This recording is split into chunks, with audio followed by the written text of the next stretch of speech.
Hello friend, নমস্কার সবাইকে। শহর বাজারে থাকলে না এই দেশি মুরগি বা দেশি হাঁস একটু কমই খাওয়া পড়ে। এটা যেমন সবসময় পাওয়াও যায় না, আর এর দামটা একটু বেশি হয়, সবসময় খাওয়াও যায় না।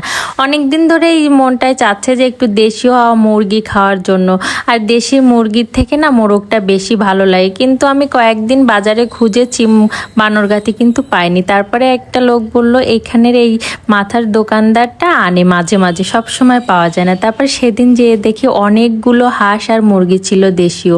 তারপরে এখান থেকে আমরা একটা মোরগ পছন্দ করলাম, কিন্তু এর দাম অনেক বেশি ছিল। 600 টাকা করে কেজি পড়েছিল। আমাদের প্রায় 1.5 কেজি মতো হয়েছিল, 1.5 কেজির একটু বেশি, তাই প্রায় 1100 টাকা পড়েছিল একটা মোরগ। এত দাম হলে দেশি জিনিস কিভাবে খাবো বলেন? বা সাধারণ মানুষের খাওয়া তো খুবই একটা কঠিন একটা ব্যাপার। আর এই দোকানে শুধু দেশি হাঁস না, কবুতরও ছিল। এখানে মাঝে মাঝে পাওয়া যায়। ওনাকে বললাম, তা বললো ভাবে আপনি আমার নাম্বারটা রাখেন, যখন লাগবে আগের থেকে বলবেন, আমি আপনাকে আনিয়ে দিতে পারবো।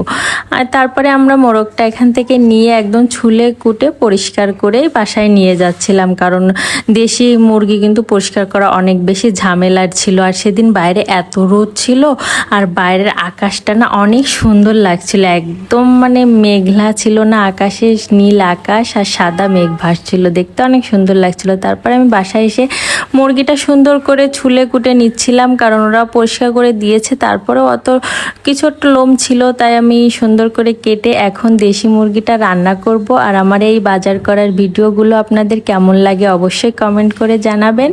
আর ধন্যবাদ সবাইকে আমার সুন্দর সুন্দর ভিডিও দেখার জন্য। আর এরকম সুন্দর সুন্দর ভিডিও দেখার জন্য আমার আইডিটা অবশ্যই ফলো করে রাখবেন, আর আপনাদের সুন্দর মতামতটা অবশ্যই জানাবেন।